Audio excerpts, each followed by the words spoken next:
Welcome to Popcorn Planet. I am Andy Signore, and it's 4 a.m. here in Florida. God, I wish they'd release these episodes sooner.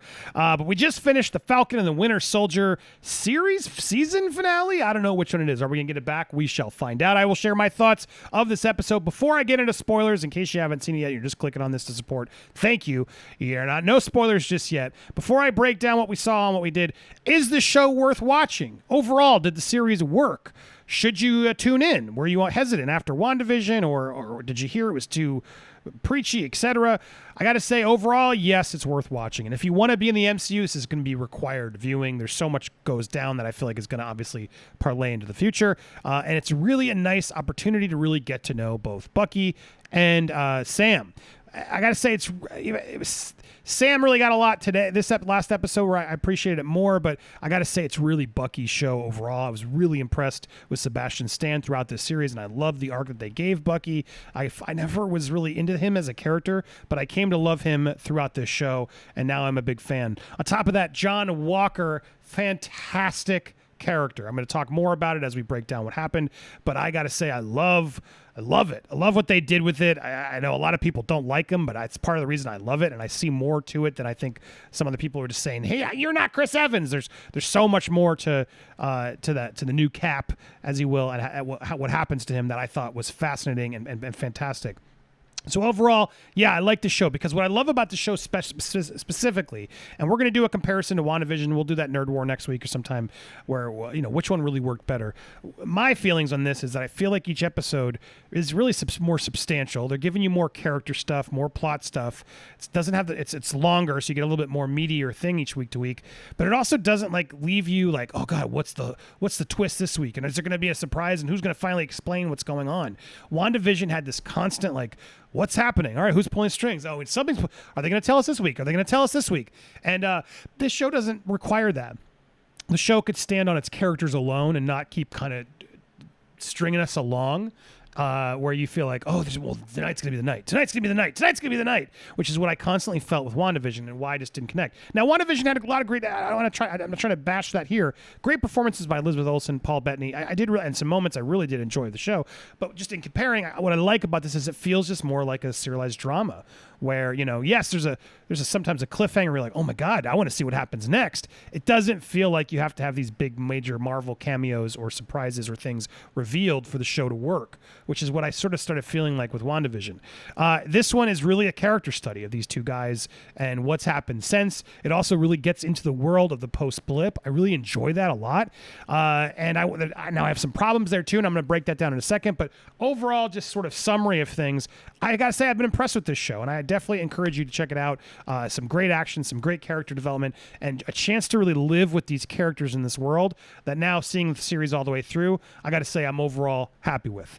Now, that said, I do have some issues, and I want to talk about some of the things we got to see tonight. So if you don't want to be spoiled and you haven't watched it yet and you watched this first, thank you for appreciating me, but let's get down to the spoilers, shall we? Okay, here it is. First off, we got to finally see the suit. There it is, the suit in action. Sam's new suit, vibranium, Wakandan, I assume it's vibranium, Wakandan suit. Look at this. Woo! There it is. Bash, it's coming in. And la la la la la. I likey. There it is. And this has been obviously breaking down in GIFs and everything all over the Twitter already. So if you haven't seen it, I'm sure it's been spoiled. But I like it. I like the suit. Apparently we were talking about it tonight. It doesn't look vibranium to me. It looks like it's cloth and everything else. The shield obviously is again. He got the original. But overall, the wings were. So that's another way to sort of have that. And what's amazing too is just how comic accurate. There's another one. Hold on. There's the comic accurate. They really from the top parts here in the shoulder to it's really well done. The goggles, etc. It really does feel ripped from the comics along with the wings and everything. I like this sort of hybrid Falcon Captain America because he doesn't have the super serum. He's got the flight. He's got that power, and he got to showcase that. Now, Sam definitely got hit a lot this episode. The fact that he's not a super soldier makes this a little bit more interesting. But overall, I like the look of it. I like the scene where he gets to show up and have this moment. It was fun. was a cool moment. Now, on top of that, we also got to see U.S. Agent John Walker's suit. I want to get through this 2 suits. So, again, super comic accurate. Really cool job. He looks better in this one, I got to be honest. And I like I love how many people just don't like him.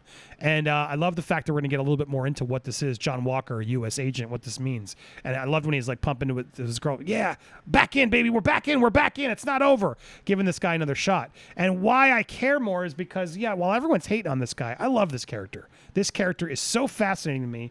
And I feel for him in a way, and you don't like him in the beginning. And I think kudos to Russell here is playing it. Just does a great Russell, fantastic job of just making him a little bit unlikable, but he means well.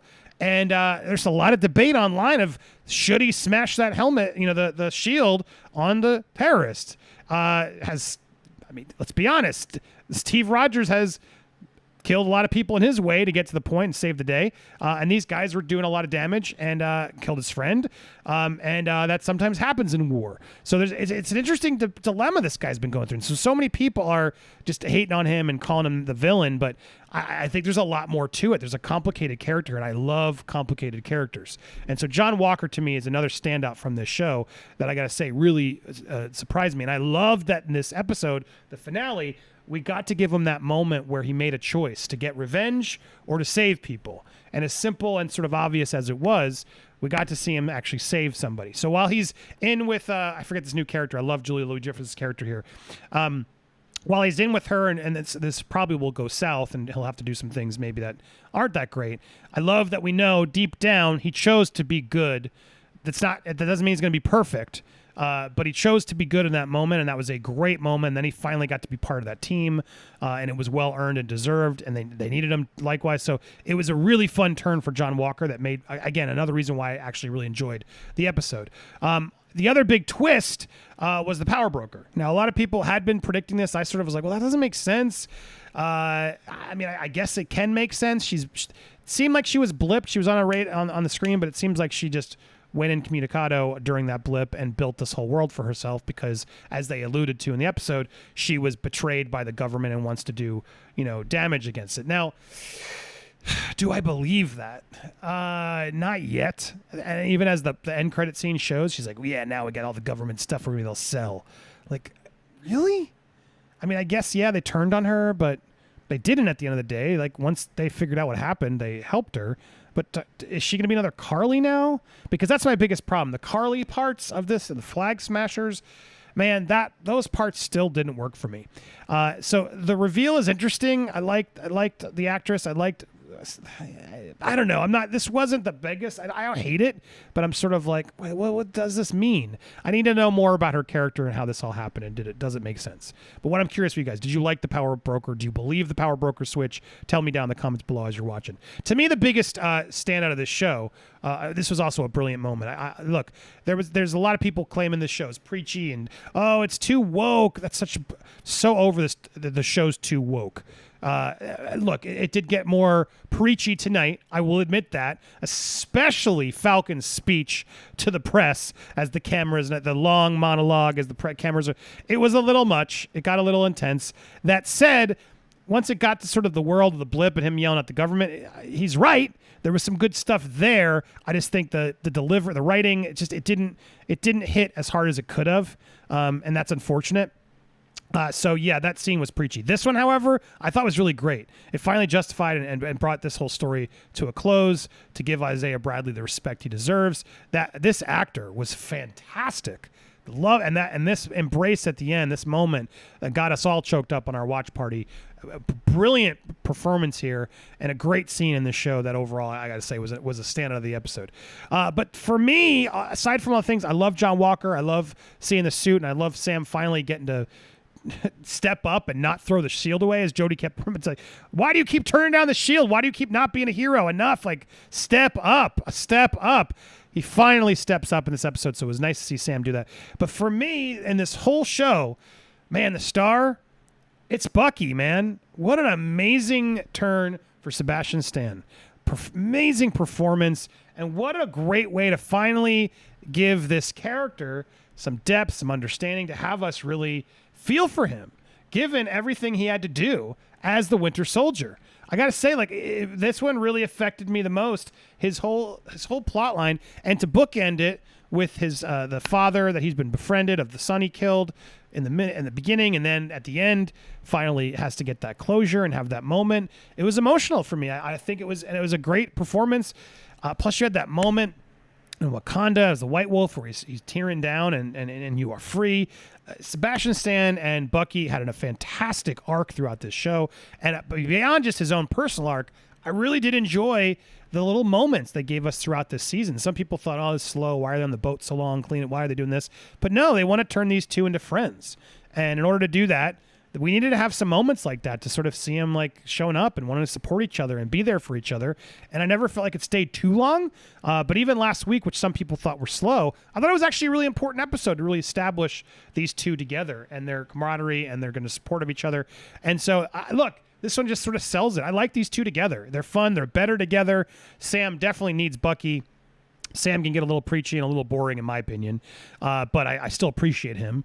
But for me, seeing them together, it's a lot of fun. And now that we've been through this together and they've sort of seen what they've done together and how Sam has gotten through the struggle of, can I be Captain America, which is really what this was about. Will the country let me?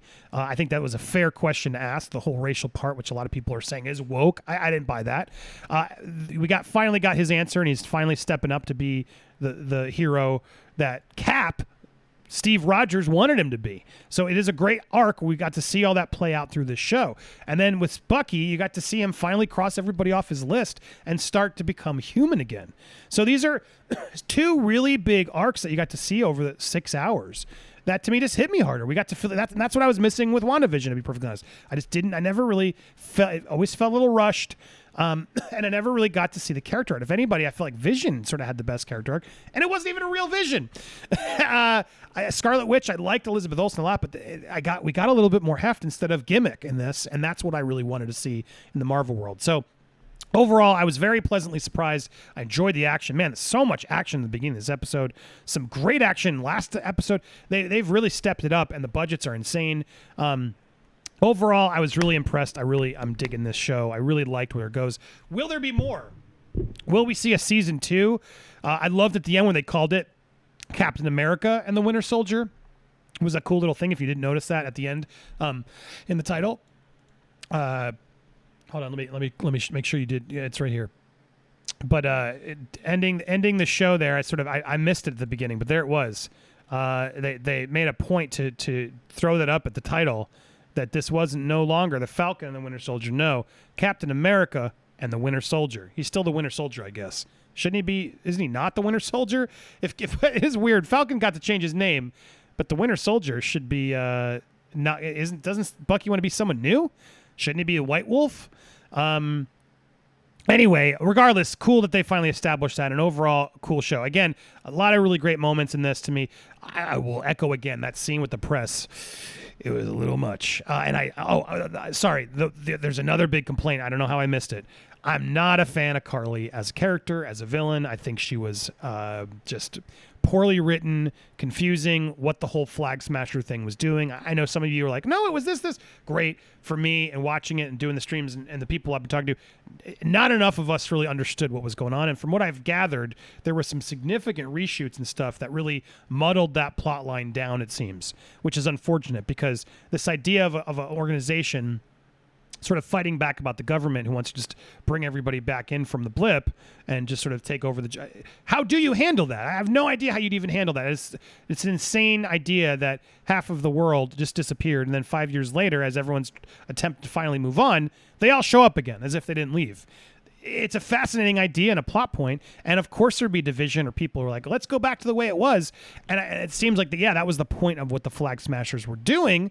However, I don't know. I didn't buy it. Marvel wasn't allowed to go as dark as I feel like they need. Sure, she's trying to kill people, but no, I think it would be even more darker and more political of the amounts of people who would be like, enough is enough. We send all these people back. They don't deserve to come back. And it's like, well, whoa, that's not humane. What are you talking about? There's so much going on there that could have been interesting to unpack and really believe the plight of these people and Carly. But I never did. I never bought it. They tried to make her play too nice. And Sam, my God, gave her way too many choices.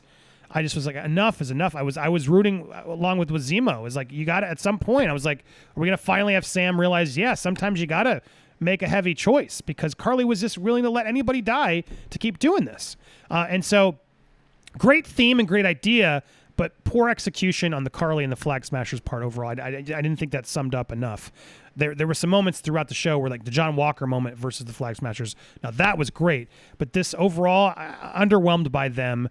And definitely a few preachy moments throughout this episode that I think overstayed the welcome and could have been tightened a little bit. Definitely tightened in a script perspective. But overall, aside from those two little points, I got to say, from a series perspective, I really enjoyed myself. Great action, great duo, great casting, great character buildup and arc for these people. And John Walker is one I want to see more of, as well as Valentina is her name. The character Julia Louis-Dreyfus is playing. I love the potential of where that is. A lot of people are speculating that could lead into the Thunderbolts, which is William Hurt's character from the Avengers, that him trying to make his own team.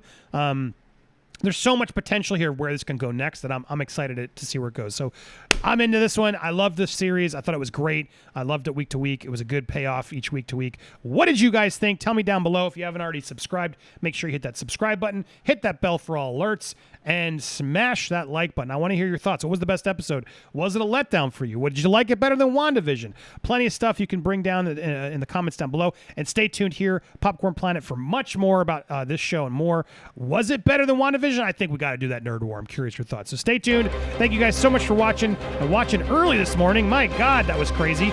We'll talk to you soon. Peace. I'm going to bed.